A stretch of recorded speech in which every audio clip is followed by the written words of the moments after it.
Technical அனலைசிஸ்ல more methods இருக்கு.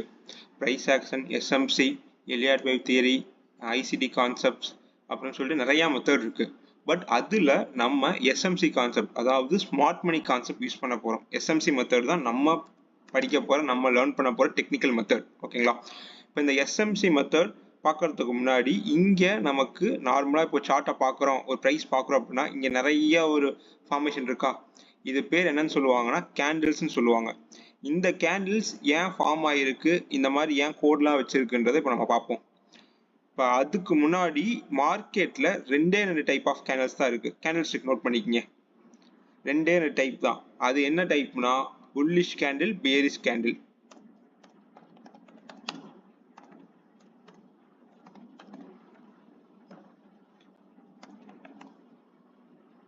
Bearish candle. So இந்த ரெண்டு டைப் ஆஃப் கேண்டில் தான் மார்க்கெட்ல மேலே கீழே போயிட்டு வரும். அதாவது ஒரு இடத்துல இருந்து பிரைஸ் மேலே போகும், அப்புறம் அங்கேருந்து மார்க்கெட் கீழே வரும் பிரைஸ்.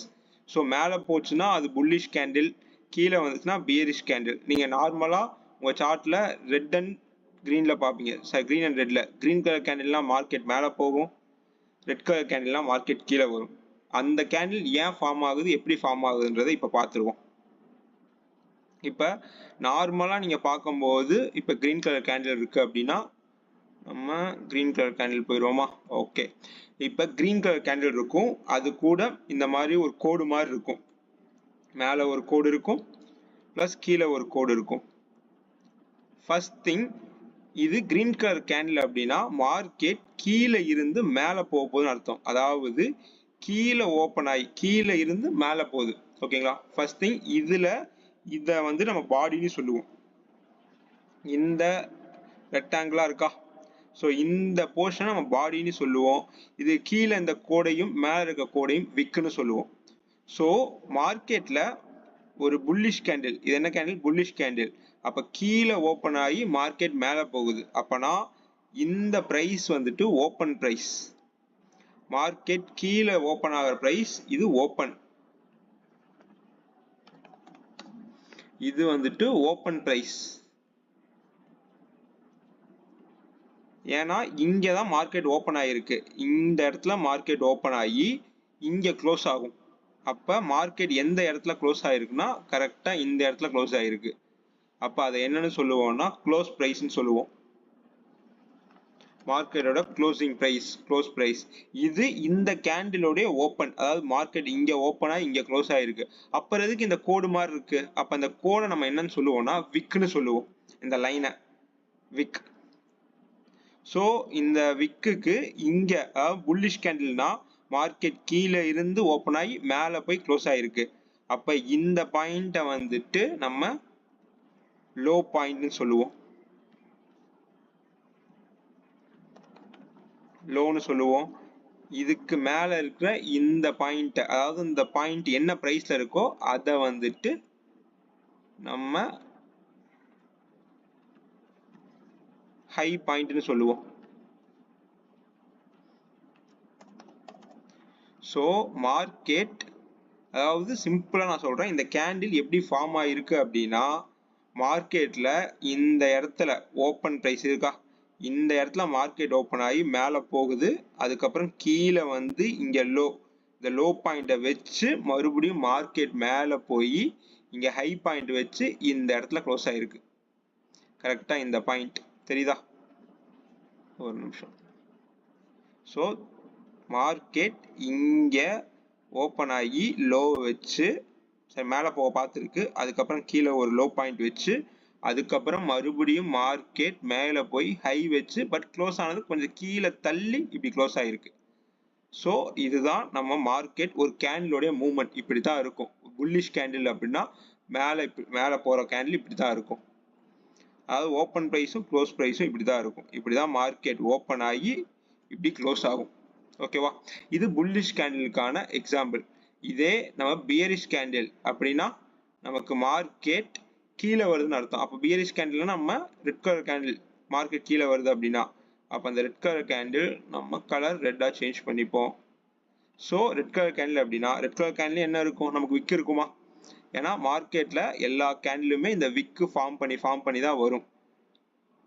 இந்த கோடுக்கு பேர் விக்கு, WICK. ஸோ இதுக்கு பேர் எனக்கு பாடி, அதை நான் மார்க் பண்ணிடுறேன். ஸோ இந்த ப்ரைஸுக்கு பேர், சரி இந்த ரெக்டாங்கிளாக இருக்கிற இந்த கேண்டிலுக்கு பேர் பாடி. ஸோ மார்க்கெட் ஒரு பாடி ஃபார்ம் பண்ணியிருக்கு, அந்த கோடு மாதிரி இருக்கிறதுக்கு நம்ம என்ன பேர் சொல்லியிருக்கோம், விக். ஸோ மார்க்கெட்டில் நம்ம இந்த கேண்டில் ஸ்டிக் வச்சு தான் மார்க்கெட்டோட டெக்னிக்கல் அனலைசிஸ் பண்ண போகிறோம். சிம்பிள் தான். மார்க்கெட் கீழே இருந்து மேலே போகுது, இதே மாதிரி மார்க்கெட் எங்கேருந்து கீழே இருந்து சரி மேலே இருந்து கீழே வருது. அப்போ புல்லிஷ் கேண்டில் இது, பீரிஷ் கேண்டிலோடைய ஓப்பன் ப்ரைஸ் இங்கே இருக்கு, இதுதான் ஓப்பன் ப்ரைஸ், இது ஓப்பன். அதே க்ளோஸ்ன்றது கீழே, ஏன்னா மேலே இருந்தாலும் கீழே வருது, அப்போ இந்த பாயிண்ட்ல மார்க்கெட் க்ளோஸ் ஆகுது, அப்போ இது க்ளோஸ் ப்ரைஸ்.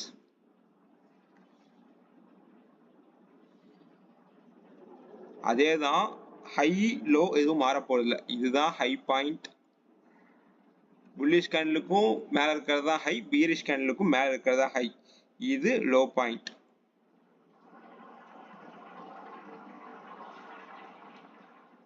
ஸோ இந்த பாயிண்ட்டை நம்ம இதை வந்து பாடின்னு சொல்லுவோம். இந்த அதாவது ஒரு லைன் மாதிரி இருக்குல்ல, இதை வந்துட்டு நம்ம விக்குன்னு சொல்லுவோம். மேலே இந்த 4 பொசிஷனுமே விக்கு தான், இந்த இது இது இது இது எல்லாமே நம்ம விக்குன்னு சொல்லுவோம், WICK. ஸோ நமக்கு இப்போ ஒரு கேண்டில் எப்படி ஃபார்ம் ஆகுன்னு தெரியுது. இது புல்லிஷ் கேண்டில், இது பியரிஷ் கேண்டில். புல்லிஷ் கேண்டில்னா மார்க்கெட் கீழே இருந்து மேலே போகும், பியரிஷ் கேண்டில்னா மார்க்கெட் மேலே இருந்து கீழே வரும். Simple concept. ஸோ இதுக்கு நடுவில் இருக்கிற இந்த போர்ஷனை நம்ம பாடின்னு சொல்லுவோம், இந்த கோடு மாதிரி இருக்கிறத நம்ம விக்குன்னு சொல்லுவோம். அப்போ மார்க்கெட் கீழே இருந்து மேலே போனால் புல்லிஷ் கேண்டில், அப்போ ஓப்பன் ப்ரைஸ் கீழே இருக்கும், இங்கே ஓப்பன் ஆகி மேலே போயிருக்கும். அதே மாதிரி க்ளோஸ் ப்ரைஸ், அதாவது பியரிஷ் கேண்டிலுக்கு மேலே ஓப்பன் ஆகி கீழே க்ளோஸ் ஆகிருக்கும். இதுதான் கேண்டில்ஸோடைய ஃபார்மேஷன். இதுதான் ஒரு கேண்டில் இப்படி தான் மூவ் ஆகும். இதுலேயே நீங்கள் நிறைய டைப் ஆஃப் கேண்டில்ஸ் பார்க்கலாம். ஒரு கேண்டில் ரொம்ப பெருசாக இருக்கும், ஒரு கேண்டில் சிறுசாக இருக்கும், இன்னொரு கேண்டிலோடைய விக்கு இந்த லைன் மட்டும் ரொம்ப பெரிய லைனாக இருக்கும், இங்கே இருக்கிற மாதிரி, இல்லை பாடி சின்னதாக இருக்கும், விக்கு பெருசாக இருக்கும். இதெல்லாம் டைப்ஸ் ஆஃப் கேண்டிலில் வரும். அதோட பேசிக் கான்செப்ட் நீங்கள் புரிஞ்சுட்டா போதும். ஏன்னா நம்ம படிக்க போகிற SMC கான்செப்டில் நீங்கள் பேசிக் கான்செப்ட் நீங்கள் புரிஞ்சுக்கிட்டா போதும்.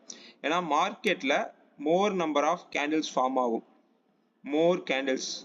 சிம்பிளாக நம்ம மார்க்கெட்டில் யார் இருப்பாங்க அப்படின்னா பையர்ஸ் அண்ட் செல்லர்ஸ் தான் சண்டை போடுறாங்க. மார்க்கெட்டை பை பண்ணுறவங்க பை பண்ண பார்ப்பாங்க, செல் பண்ணுறவங்க செல் பண்ண பார்ப்பாங்க. இப்போ அவனுக்கு நடுவில் இருக்கிற போட்டி தான் மார்க்கெட். இந்த ப்ரைஸ் மார்க்கெட் மேலே கீழே மேலே கீழேன்னு போயிட்டு வரும். ஸோ மார்க்கெட் மேலே கீழேன்னு போயிட்டு வரும்போது அங்கே ப்ரைஸ் எப்படி மூவ்மெண்ட்டாக இருக்கோ அந்த ப்ரைஸை வச்சு நம்ம ட்ரேட் பண்ணுவோம். சிம்பிள். நம்ம பை பண்ணுறதுனால மார்க்கெட் மேலே போகுமா அப்படின்னு கேட்டிங்கன்னா கண்டிப்பாக இல்லை. நம்ம செல் பண்ணுறதுனால மார்க்கெட் கீழே போகுமானா கண்டிப்பாக இல்லை. ஏன்னா நம்ம பை பண்ணுறதுனால மார்க்கெட் மேலேயும் போகாது, செல் பண்ணாலும் கீழேயும் போகாது. ஏன்னா நம்ம கிட்ட ஒரு 10,000, 1 லட்சம், இல்லை 10 லட்சம், இல்லை ஒரு 50 லட்சம் வச்சு ட்ரேட் பண்ணுவோமா, இல்லை 1 கோடி வச்சு ட்ரேட் பண்ணுவோமா? பட் இங்கே மார்க்கெட்டில் ட்ரேட் பண்ணுற பீப்புள்ஸ் இன்ஸ்டிடியூஷனல் பிளேயர்ஸ்ன்னு சொல்லுவாங்க. அவங்க கிட்ட க்ரோஸ் அண்ட் க்ரோஸில் கிட்டத்தட்ட நியர்லி ஒரு 5,000 10,000 க்ரோஸ் இருக்கும் அவங்க கிட்ட மணி. அந்த மணியை வச்சு அவங்க மார்க்கெட்டை ரன் பண்ணுவாங்க. மார்க்கெட் மேலே போகிறதுக்கு பார்க்கறதும் அவங்க தான், மார்க்கெட்டை கீழே கொண்டு வரதும் அவங்க தான். ஜஸ்ட் நம்ம நடுவுல நின்று அவங்க கூட சேர்ந்து இப்போ மார்க்கெட் மேலே கொண்டு போறாங்கன்றது கண்டுபிடிக்கிறது சில கன்ஃபர்மேஷன் இருக்கு. அந்த கன்ஃபர்மேஷனை வச்சு நம்ம அவங்க கூட ட்ரேட் பண்ணி நம்ம ப்ராஃபிட் பண்ணுவோம். கீழே கொண்டு போறாங்கிறதுக்கு சில கன்ஃபர்மேஷன் இருக்கு. ஸோ நம்ம ரேண்டமா ட்ரேட் எடுக்காம நம்ம ஒரு டெக்னிக்கல் அனலைஸ் பண்ணி லேர்ன் பண்ணி ட்ரேட் எடுக்க போறோம். ஃபர்ஸ்ட் இப்போ நீங்க கேண்டில் ஸ்டிக்கை தெரிஞ்சுக்கங்க. இப்போ மார்க்கெட்ல மோர் கேண்டில் ஸ்டிக் இருக்கு, தெரியுதா கரெக்டா? ஏன்னா நமக்கு பாடி பெருசா இருக்கும், விக்கு சிறுசா இருக்கும், இல்ல விக்கு பெருசா இருக்கும், பாடி சிறுசா இருக்கும், அப்படின்ற மாதிரி நிறைய கேண்டில் ஸ்டிக் இருக்கு. ஸோ அதை நம்ம இப்போ பார்த்துருவோம். இப்போ நார்மல் கேண்டில், ஒரு புல்லிஷ் கேண்டில் இப்போ நார்மலா இந்த மாதிரி ஒரு கேண்டில் ஃபார்ம் ஆகுது அப்படின்னா அது மார்க்கெட் ஒரு ஸ்ட்ராங் பையிங்ல இருக்கு. ஏன்னா இந்த மாதிரி கேண்டில் ஃபார்ம் ஆகுது அப்படின்னா மார்க்கெட் ஸ்ட்ராங் பையிங். ஏன்னா விக்குமே நார்மலா தான் இருக்கு, தெரியுதா? விக்குமே நமக்கு நார்மலா இருக்கு. அப்ப மார்க்கெட் ஸ்ட்ராங் பையிங்ல தான் இருக்குன்னு அர்த்தம். இதே விக்கு மேல கொஞ்சம் அதிகமா இருக்கு அப்படின்னா மார்க்கெட் பையிங்ல இருந்து கொஞ்சம் செல்லிங் வர பாக்குது. அதாவது பையர்ஸ் அதிகமா இருக்காங்க, பை பண்ணி மேல கொண்டு போயிருக்காங்க. பட் செல்லர்ஸ் என்ன பண்ணிருக்காங்க, இந்த ஹை பாயிண்ட் வந்ததுக்கு அப்புறம் செல் பண்ணி கீழே கொண்டு வந்துட்டாங்க, மார்க்கெட்டை இறக்கிட்டாங்க. இன்னுமே மார்க்கெட் இந்த மாதிரி இருக்கு அப்படின்னா மார்க்கெட்டை ரொம்ப செல் பண்றதுக்கு துடிக்கிறாங்கன்னு அர்த்தம். மார்க்கெட் பையிங்கும் ஆகாம செல்லிங்கும் ஆகாம நடுவுல இருக்கு, அப்ப செல்லிங் சான்சஸ் இருக்கு. மார்க்கெட் இந்த மாதிரி கேண்டில் ஃபார்ம் ஆகுது அப்படின்னா. அடுத்து இந்த கேண்டில், அதாவது ரொம்ப சின்னதா இருக்கும், விக்கு மட்டும் பெரிய விக்கா இருக்கும்.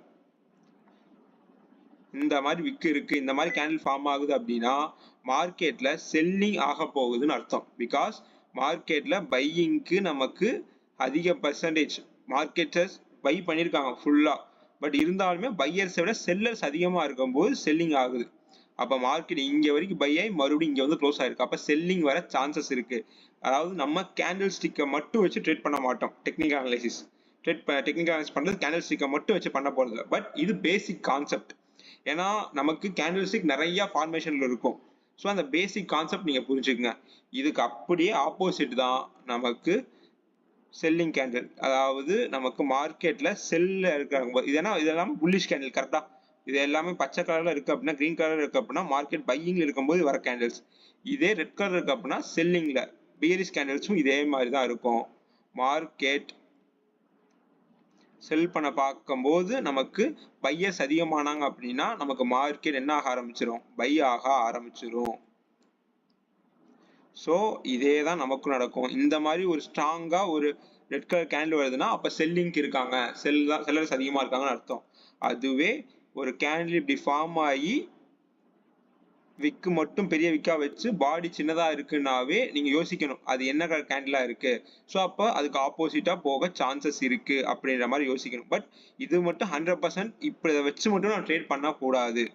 நமக்கு எல்லா கன்ஃபர்மேஷனும் பார்க்கணும், அதை வச்சுதான் நம்ம ட்ரேட் பண்ணுவோம். ஸோ இந்த மாதிரி கேண்டில் இருக்கு அப்படின்னா பையர்ஸும் இல்லாம செல்லர்ஸும் இல்லாம நமக்கு ஒரு நிலைமையில இருக்கு. அதாவது இந்த கேண்டிலும் சரி இந்த கேண்டிலும் சரி ரெண்டு பக்கமும் விக்கு பெருசா இருந்து நடுவுல பாடி இருக்கு அப்படின்னா பையர்ஸும் ப்ரெஷர் அதிகமா இருக்கு, செல்லர்ஸும் ப்ரெஷர் அதிகமா இருக்கு. எய்தர் பையும் ஆகலாம் செல்லும் ஆகலாம். அந்த மாதிரி சிம்பிள் கான்செப்ட், ஜஸ்ட் நீங்க ஞாபகம் வச்சுக்கோங்க, அவ்வளவுதான். இது பேசிக்கான கான்செப்ட் தான், இதை வச்சு நம்ம ட்ரேட் எடுக்க மாட்டோம், ஜஸ்ட் ஒரு கன்ஃபர்மேஷனுக்கு பாக்குறது தான்.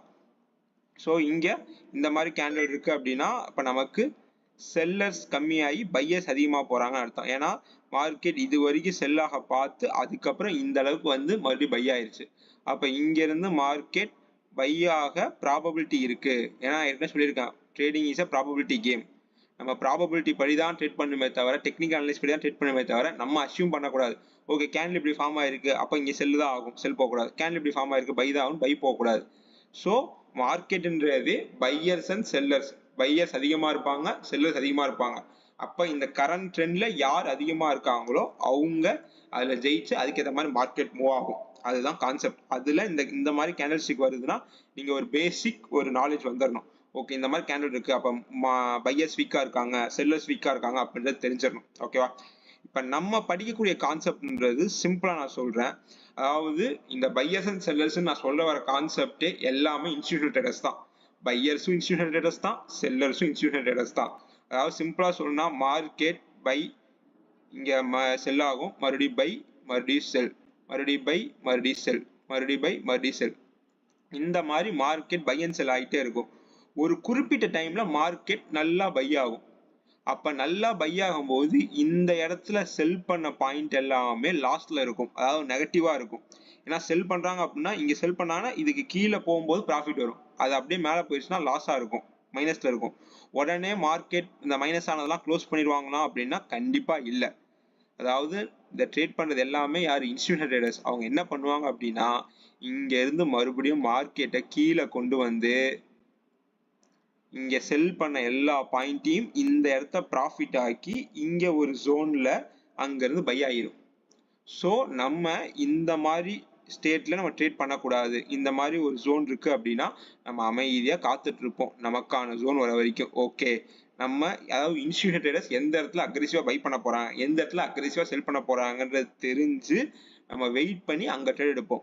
மார்க்கெட்ல பை பண்றதும் அவன் தான், செல் பண்றதும் அவன் தான். Buy sell buy sell buy எல்லாமே அவன் தான் பண்ணுவான். ஒரு குறிப்பிட்ட டைம்ல மார்க்கெட் நல்லா பை ஆயிரும். அப்ப பை பண்ணதெல்லாம் பயங்கர ப்ராஃபிட்ல இருக்கும், அப்ப செல் பண்ணதெல்லாம் லாஸ்ட்ல இருக்கும். இன்ஸ்டிடியூஷனல் ட்ரேடர்ஸுக்கு லாஸ்ன்றதே பிடிக்காது. அப்ப அவன் என்ன பண்ணுவான், இந்த ஒரு பொசிஷன்ல அவன் செல் பண்ணுவான். இது வரைக்கும் எல்லாத்தையும் செல் பண்ணி அவன் எல்லா செல்லையும் ப்ராஃபிட் ஆக்கி க்ளோஸ் பண்ணி மறுபடியும் மோர் நம்பர் ஆஃப் பணத்தை போட்டு இங்க பை பண்ணிடுவான். அப்ப மார்க்கெட் இந்த இடத்துல இருந்து பை ஆக ஆரம்பிச்சிடும். ஸோ நம்மளுடைய கான்செப்ட் படி இன்ஸ்டிடியூஷனல் எங்க வந்து பை பண்ண போறான், எங்க வந்து செல் பண்ண போறான் அப்படின்றத தெரிஞ்சுக்கிட்டு நம்ம ட்ரேட் பண்ண போறோம். அதுதான் ஸ்மார்ட் மணி கான்செப்ட். நம்மளுடைய கான்செப்டே ஏற்கனவே சொல்லியிருக்கேன், ஸ்மார்ட் மணி கான்செப்ட்.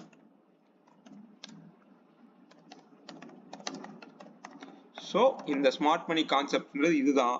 இதை நம்ம எப்படி டெக்னிக்கலா ஒரு சார்ட்டை பார்த்து அனலைஸ் பண்ண போறோம்ன்றத அடுத்தடுத்த நம்ம கிளாஸஸ்ல பார்க்கலாம். ஓகேங்களா?